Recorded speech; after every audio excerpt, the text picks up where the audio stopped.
सर्वांना सत्यम जय. प्रमुख पाहुणे यायला 5 मिनिट वेळ आहे, तोपर्यंत आपण कार्यक्रमाला सुरुवात करू. अतिशय गोंधळ कौतिकीचे प्रकाशन नागार्जुन मूल्य मध्यंतर कार्यक्रम या ग्रंथाचा प्रकाशन सोहळा. या प्रकाशन सोहळ्यास प्रमुख पाहुणे म्हणून अनेक मान्यवर उपस्थित आहेत. त्यामध्ये doctor Rajabhau Bhoir sir, doctor Dhananjay Lokhande sir, पाणी विभागाचे विभाग प्रमुख Mahesh Devkar sir, doctor Gokhale sir, या सर्वांचं मी प्रथमतः या ठिकाणी स्वागत करतो. आणि सभागृहामध्ये उपस्थित सर्व शिक्षक, शिक्षकेतर कर्मचारी आणि विद्यार्थी मित्रांचंही या ठिकाणी स्वागत करतो. आणि doctor Sunil Gokhale sir, Mahesh Devkar sir, Rajabhau Bhoir sir आणि धनंजय लोखंडे सर यांना विनंती करतो की त्यांनी सावित्रीबाई फुले आणि डॉक्टर बाबासाहेब आंबेडकर यांच्या प्रतिमेचं पूजन करावं.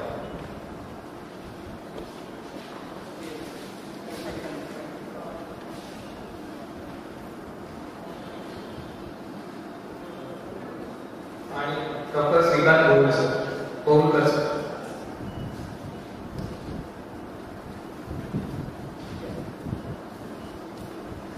आमचे मित्र जयकर गायकवाड आणि चितल जोडी आणि गोंधळ प्रकाशनाचे प्रकाशक अनिल पवार यांनी हा नागार्जुन मूल मध्यंतरिका हा ग्रंथ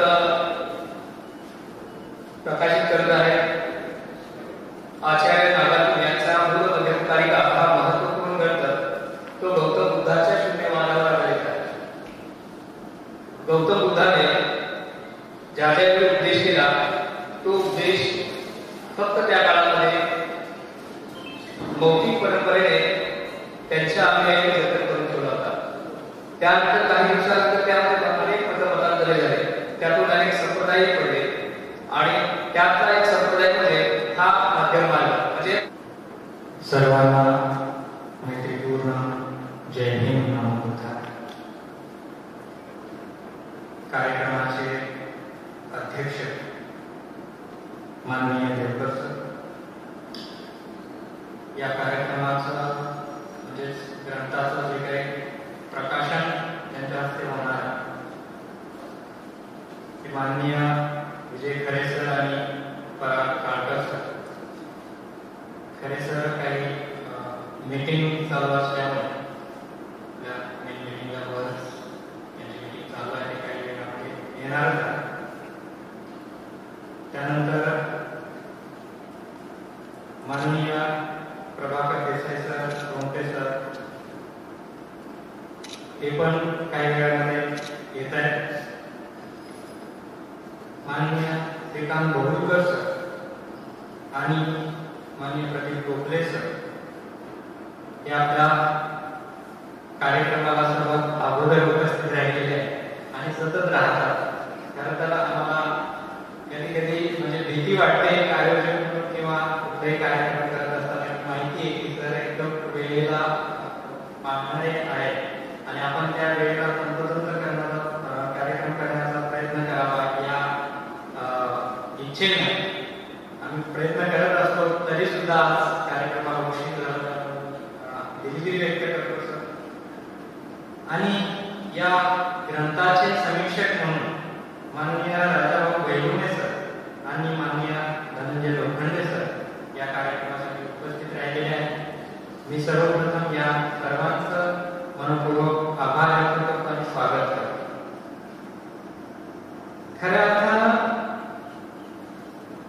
MA बौद्ध साहित्य या विषयाला ज्यावेळेस प्रवेश घेतला होता त्यावेळेस मनामध्ये एका संस्कृत साहित्याबद्दल खऱ्या अर्थानं अगोदरच मनामध्ये कुठल्याही पद्धतीची आवड नव्हती.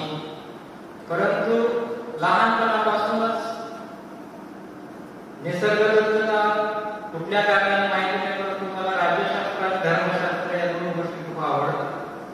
आणि माझ्या स्वतःच्या आकलनानुसार असं मला लक्षात आलं की या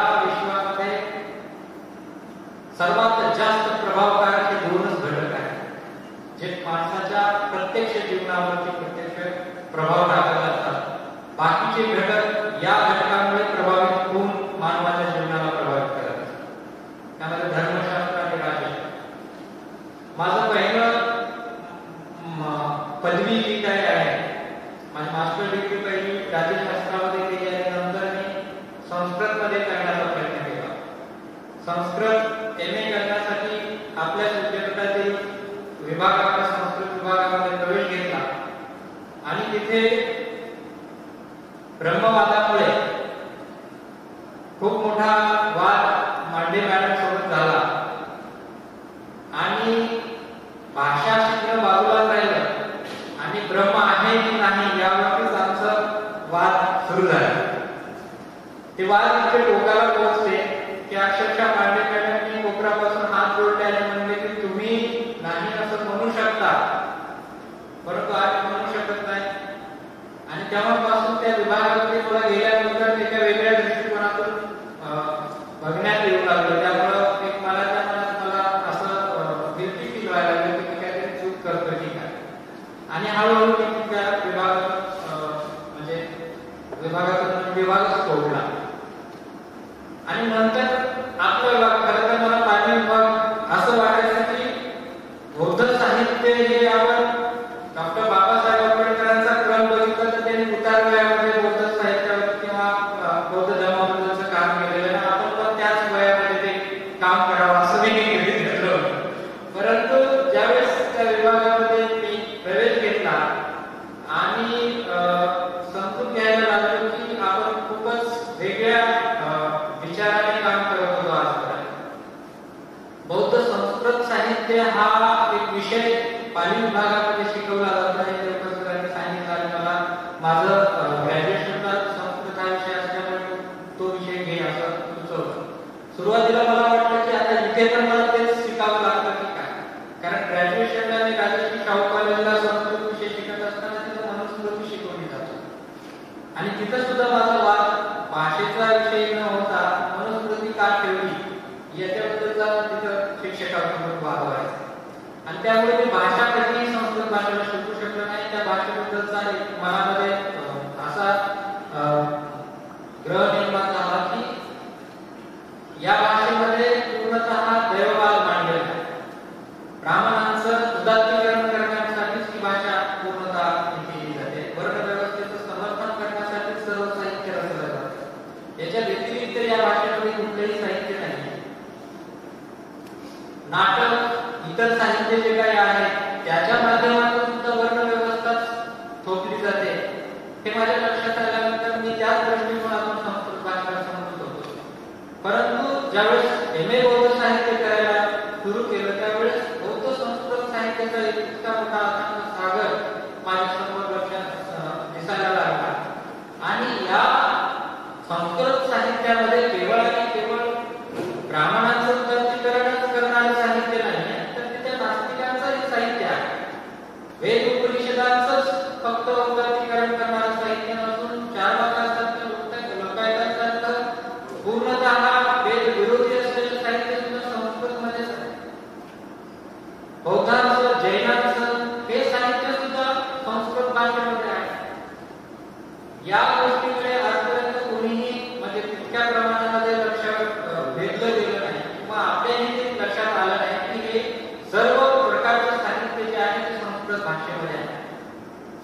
आणि डॉक्टर बाबासाहेब आंबेडकरांचा सुद्धा मला एका ठिकाणी एक संदर्भ सापडला. तो मी या पुस्तकाच्या सुरुवातीलाच म्हणजे पुस्तके हा ग्रंथच डॉक्टर बाबासाहेब आंबेडकरांच्या विचारांना मी अर्पण केलेला आहे. तिथे डॉक्टर बाबासाहेब आंबेडकर म्हणतात की मी जरी पर्शियन भाषेचा चांगला अभ्यास केला असता, 100 पैकी 90 मार्क मिळवले असते, तरी हे कबूल करायला हवे की संस्कृत वाङ्मयापुढे पर्शियन वाङ्मय अगदी ठीक आहे. संस्कृत वाङ्मयात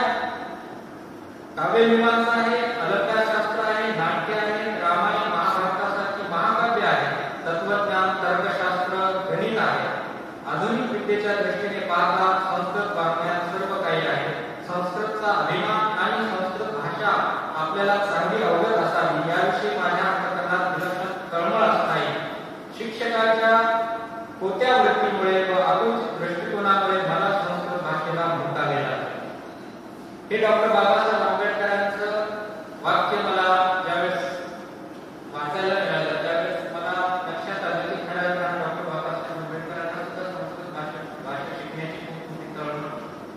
परंतु त्यांना शिकता आलं नाही. परंतु आज डॉक्टर बाबासाहेब आंबेडकरांनी दिलेल्या संविधानानुसार आपल्याला कोणतीही भाषा शिकता येते आणि आज आपल्याला संस्कृत भाषा शिकण्याबद्दल कोणी अडवू शकत नाही. म्हणून शिकायला काही हरकत नाही. म्हणून मी त्या दृष्टिकोनातून या संस्कृत साहित्याकडे बघण्याचं ठरवलं. आणि ते करत असताना मला लक्षात आलं की बौद्ध संस्कृत साहित्य माननीय डॉक्टर विलास साळव सर आलेले आहेत, त्यांनी शिकवली. त्यानंतर माझ्या असं लक्षात आलं की हे जे काही बौद्ध संस्कृत साहित्य आहे ते एखाद्या जंगलासारखं म्हणजे दाट घनदाट झालेलं आहे. म्हणजे तिथं सर्वसाधारण आपल्याला ज्यांना भाषेचा अभ्यासच नाही आहे त्यांना जाण्यासाठी कुठल्याच पद्धतीचं म्हणजे एक जागा नाही आहे, म्हणजे तिथं जाता येत नाही. माझी स्वतःची संस्कृत भाषा शिकण्याची अशी स्थिती व्हायची आमच्या विभागामध्ये. आता ते भाषेबद्दल जरी काही नॉलेज म्हणा किंवा ज्ञानामध्ये आपली कमतरता म्हणा, मी स्वतः मराठी भाषा किंवा आमचे क्लासमेट सर्व मराठी भाषिक होते. आम्हाला शिकवायला आमचे माझे पीएचडीचे काही डॉक्टर अलिराम दास ते हिंदी भाषिक होते. जी भाषा शिकवली जात होती किंवा भाषा संस्कृत शिकवायची होती आणि जे सिलेबसला ग्रंथ ठेवला होता तो मात्र रोमनमध्ये होता. म्हणजे इंग्रजी, संस्कृत, हिंदी आणि समजून घेणारे मराठी. आता चार भाषांचा खेळ 2 तास चालायचा. डोक्यावरून खाली जायचं ते कळायचं नाही आणि डोक्यामध्ये खूप गरमी वाटायचं. मग मी त्यावेळेस म्हणजे खूप प्रयत्न केला परंतु मला ते जास्त काही जमलं नाही. म्हणजे डायरेक्ट मातृभाषा आणि संस्कृत भाषा आणि संस्कृत भाषेला जर जवळून शिकलं किंवा जर अभ्यास केला तर त्याच्यामध्ये बरेच शब्द हे मराठीचे आहेत. म्हणजे मराठी आणि संस्कृत जर शिकायचं घेतलं तर खूप लवकर शिकू असं मला वाटतं. परंतु ते शिकवताना कशा पद्धतीचं जे काही अरेंजमेंट होतं त्यामुळं खूप कठीण झालं. आणि त्यामुळं हे या भाषेला म्हणजे समजण्यासाठी किंवा हे साहित्य समजून घेण्यासाठी अनुवादित पुस्तकच नाही, ग्रंथच नाही. बौद्ध संस्कृत साहित्य खऱ्या अर्थानं तिबेट म्हणा, जपान म्हणा, चीन म्हणा, आपल्या महाराष्ट्राच्या तुलनेमध्ये कितीतरी कमी लोकसंख्या असलेले जे देश आहेत त्यांनी या भाषेचं भाषांतर करून त्यांच्या देशातील सर्व लोकांना म्हणजे हे ग्रंथ उपलब्ध करून दिले. म्हणजे बौद्ध तत्वज्ञान जर समजून घ्यायचं असेल आपल्याला तर आपल्या भाषेमध्ये यावरती कुठलेच साहित्य नाही. पाली साहित्यामध्ये जे काही आधुनिक बौद्ध साहित्य आहे ते नाही, उपलब्ध नाही. आधुनिक बौद्ध साहित्य आपण ज्याला म्हणतो ते सर्वतः महायानाचं जे काही तत्वज्ञान आहे ते संस्कृत भाषेमध्ये मांडलं आणि संस्कृत भाषेच्या ग्रंथाचा मराठी अनुवादच नाही. त्यामुळे आपल्याला जर आता तात्विक चर्चा जर करायची जर झाली तर मूळ ग्रंथ खूप कमी लोकांनी वाचलेले असतात. असं जर असेल तर तत्वज्ञानावर, बौद्ध तत्वज्ञानावर चर्चा होणार नाही. आणि येणाऱ्या काळामध्ये बौद्ध तत्वज्ञान आणि वैदिक तत्वज्ञान यांचा संघर्ष या भारतामध्ये पाहायला मिळणार. आणि हा संघर्ष जर जिंकायचा असेल तर या बौद्ध संस्कृत साहित्याला पूर्णतः मराठीमध्ये करून सर्व लोकांपर्यंत पोहोचवणं ही खरं तर बौद्ध संस्कृत साहित्य अभ्यासणाऱ्याची जबाबदारी आहे असं समजून मी ज्यावेळी डॉक्टर सरांना म्हटलं की सर असं कुठलंही साहित्य आपल्याकडे उपलब्ध नाही, काय करायचं? ते म्हटले की फोन करायचं, तुम्हालाच करावं लागेल. आता एवढी तर काही पोच नव्हती. परंतु ज्यावेळेस मास्टर डिग्री होऊन गेली आहे, पीएचडी चालू होती त्यावेळेस थोडीशी हिंमत करून सरांसमोर आम्ही विनंती केली आणि मोठे सरांना मी आणि शीतल करायला माझ्यापेक्षा जास्त योगदान या ग्रंथामध्ये आहे. तिचं संस्कृत माझ्यापेक्षा चांगलं आहे, तिला रिक्वेस्ट केली की बाबा असं आपण काय करायला पाहिजे आणि तिने होकार दिला आणि मी फक्त यांचं आहे जोडून आणलेलं आहे. तर ते करून या ग्रंथाला म्हणजे सुरू झालं. मोठे सरांनी म्हणजे आम्ही त्यांना विनंती केली परंतु मला असं वाटायचं की बाबा सर स्वतः ते काम आमच्या पुढे राहून करतात. म्हणजे ज्यावेळेस आमची वेळ ठरायची त्यावेळेस सरांचा फोन अगोदर यायचा की जयकर आपल्याला यावेळेस सुरू करायचं. आणि खरं तर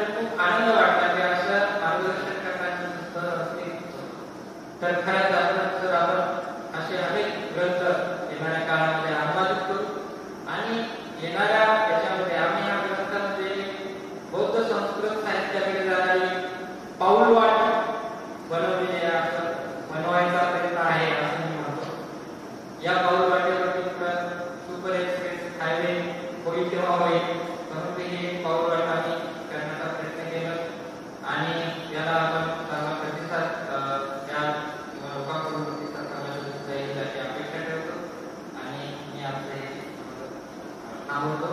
जय भीम. ग्रंथाचा प्रकाशन समारंभ. मी सर्व मान्यवरांना विनंती करतो की त्यांनी या ग्रंथाचं प्रकाशन करावं.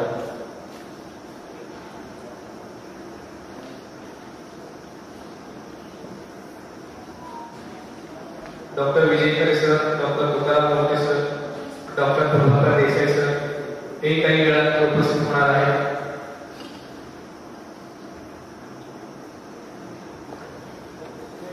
लेखक जेकर गायकवाड, शीतल जोडी, प्रकाशन अनिल पवार यांनाही विनंती करतो त्याने पुढच्या मंचावर उपस्थित राहायचे.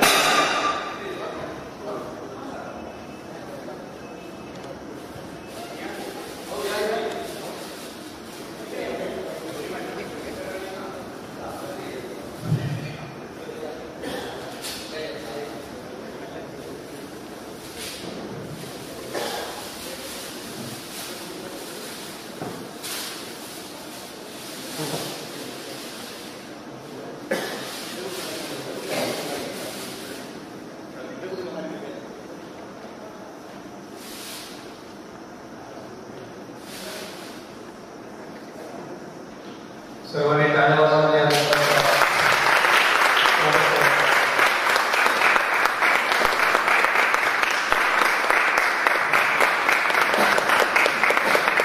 जेकर गायकवाड